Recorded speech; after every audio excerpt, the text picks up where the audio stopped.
Hi, welcome to Inspirational Enthusiasm. I'm Lori, and we're going to, cards are already flipping. Obviously, there's some messages coming out. So, this week we're going to be talking about love since we have Valentine's Day coming up in just a few days. I think it's about 7 days away. So, what I'd like to do is get a good reading for each of the signs and let you know what I'm picking up on. So, if you're new to tarot readings, some things that are good for you to know is that not everything in a reading may resonate with you. So, whatever resonates, you keep, and what doesn't, just ignore or throw away, however you choose to do it. But it's important to note that, tarot reading is actually a visual storytelling. So this is about, for me, it's always been when I watch it, it's about learning, picking up little tidbits, things that help me on my journey. My spiritual journey or awakening started back in 2018 in earnest. I know for years I had been having, bits and pieces, dribs and drabs of my spiritual awakening, but in that year of 2018, it hit me like a ton of bricks. So I had a job change, I had relationship change, I had gone through a divorce, and all throughout that year, I went through seizures and just all kinds of things that were just really crazy in my life, which, unbeknownst to me at the time, was all setting me up for my awakening. And for those of you that don't know what a spiritual awakening is, spiritual awakening, it really challenges everything that you thought you knew in life, everything that you believed. And it really, to me, is a mass deprogramming of things that I've learned throughout my life. And realizing that we're in a bigger place. The universe is vast, and things that we think we might know, intuitively we're feeling something different, and that's okay. So it really helped expand me and help me reach out and find people that could help me on my healing journey. So that's the big thing. That's the other thing that has happened to me throughout my spiritual awakening is the mass healing, finding out the things that impacted me when I was young. And, we pick up a lot of issues from 0 to 7. There's a lot of programming that happens during that age time or that age period. And as we get older, we don't realize that we are doing things subconsciously that we picked up during that time. And there are wounds and things that happen that, we're too young to say, okay, well, this is good and this is bad. And our discernment is being developed at that time. So as I'm 54 years old, so as I hit my spiritual awakening, it was, like I said, it was about 4 years ago. So I was 50. And I had to do some mass healing from trauma that I experienced my entire lifetime. And just to hit a couple of the highlights of my early childhood, things that I had to overcome were things like, unfortunately, there was sexual abuse, there was physical abuse, emotional abuse. I had a lot of things happen to me along the way that were very challenging. So I tell you this not for empathy or sympathy, but I tell you this to let you know that we all go through things. The older we get, the more we have gone through. And even though I've gone through so much, and we'll talk about it as the channel progresses, I'll go through more stories and give you some more insight to my background.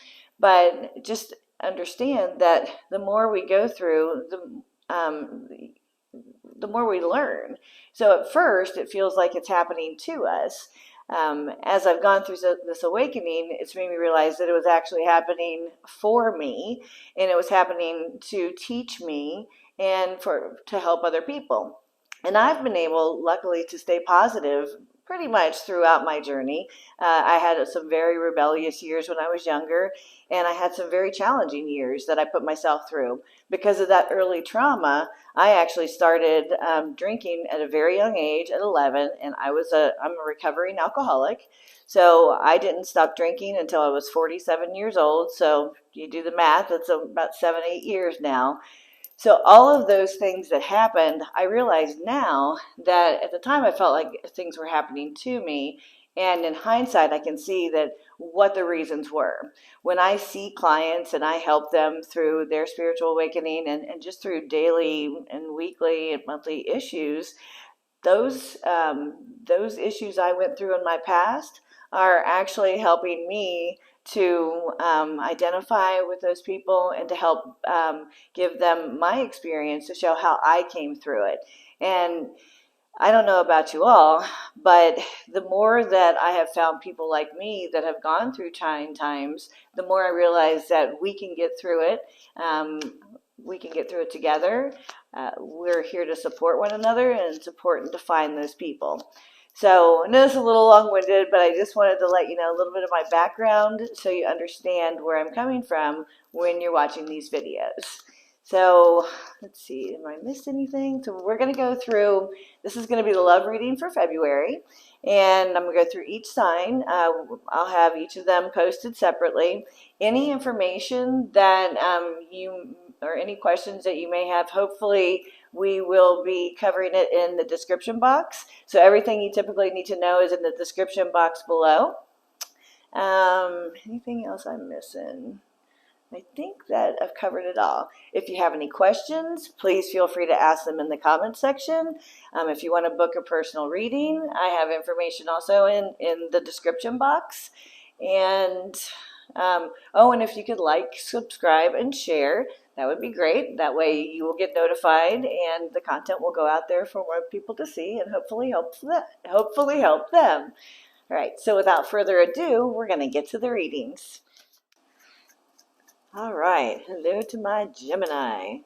So we are doing the February 2022 love reading with Valentine's just around the corner. We thought we would I thought I would do a little reading to see what is in store. Ooh, nose itch. What does that mean? Someone's thinking about you. Or it could be someone's talking about you. I'm not sure. So Gemini, what do we have for Gemini? Oh, a little bit more shuffling. Oop, now they're popping. Let's see. All right, Gemini, what's in store? I do have an itchy nose. So that may mean something, Gemini. Let's see. So I am going to lay out the cards, and as I lay them out, or after I lay them out, I will let you know what I am picking up intuitively and in the cards. So for Gemini, Lord, itchy nose. What does that mean? So Gemini, this is a little bit of a I don't want to call it complicated, but there's a lot involved with your mind. And that is not surprising to Gemini, right? Because Gemini, you're an air sign. You typically have a lot going on in your head. The way my readings are, for those of you that are new to my readings, the way I typically lay them out is this card at the top is the overarching energy of the reading, and then these are the details, or the guts, if you will. And then underneath we have the shadow, or whatever is your subconscious. So for Gemini, I feel like there's a block when it comes to love for Gemini. This feels like this is coming from a need to be on your own after a challenging relationship in the past, whether it was just a few months ago or if it was years ago. And I also see that it looks like you are doing some work on yourself. There's rest involved. And there's a conflict. Again, this is very Gemini energy because Gemini, they have a lot that comes through their head. They have a lot of ideas. They really want to take action. And here, this is the Knight of Swords. This is really wanting to take action, but there's a conflict of energy here. So this is the way it's reading, is you really want to go forward, but you need to rest. So there is definitely a conflict between those energies. But you need to rest. It's time to get your life in order. It's time to get your thoughts in order. But don't overthink, my Gemini. You know what I'm talking about? Don't overthink, because it's time to silence your mind so your soul can speak. This is coming through really strongly, that this is about listening to your soul, and listening to those ideas that are coming from inside. And many of us would call that your intuition. So really digging deep and listening to what's coming through here and not what's coming through in here. So as you know, I know we're talking about love, but this is coming across more as taking care of yourself after coming out of something that looks like it was a challenging love situation in the past.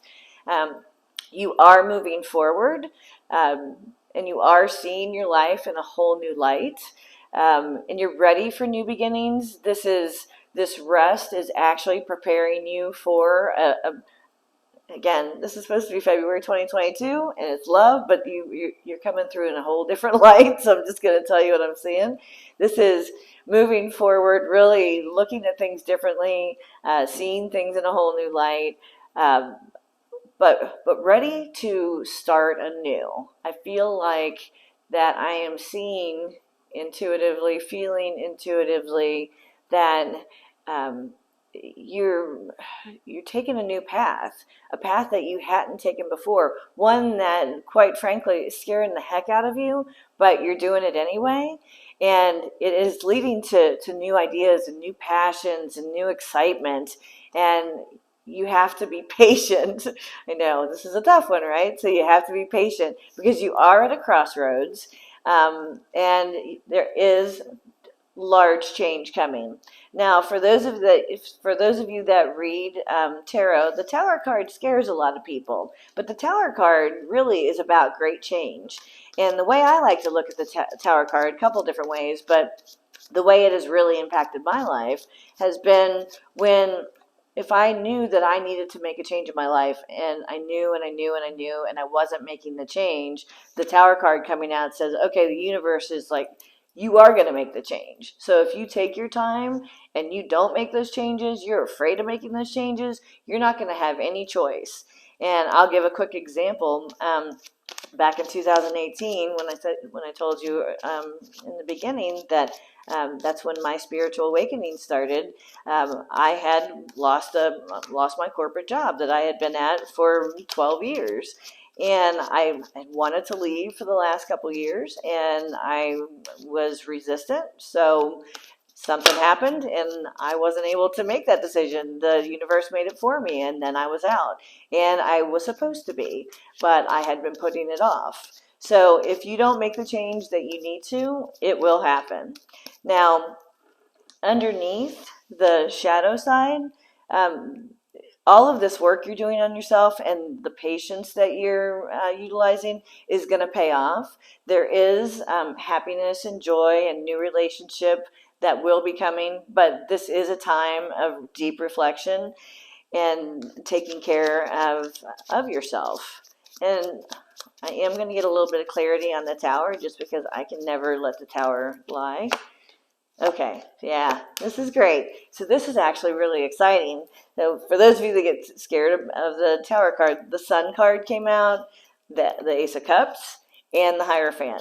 So to me, in the feelings that I'm getting, is this is all about whatever this change that you've been resistant to, it is going to be beautiful for you. It is opening up doors that you won't imagine. There is new love that is on the other side of it. And I also see an awakening. I also see spiritual awakening here. I see an opening to your intuitive powers because whatever you had stepped out of in the past was holding you back from really seeing who you were. This is also a very quiet time in your life. I feel like there could be some isolation where you are going within and not wanting to deal with a whole lot of people. And that's perfectly okay because that is needed in order to really embrace the change that you're ready for. So overall, again, I know this is a love reading, but this is more about self-love and you taking care of yourself, healing yourself so you can move forward. And there's beautiful light at the end of the tunnel, my Gemini. Beautiful light. So that is your February 2022 love reading. And I hope that resonated with you.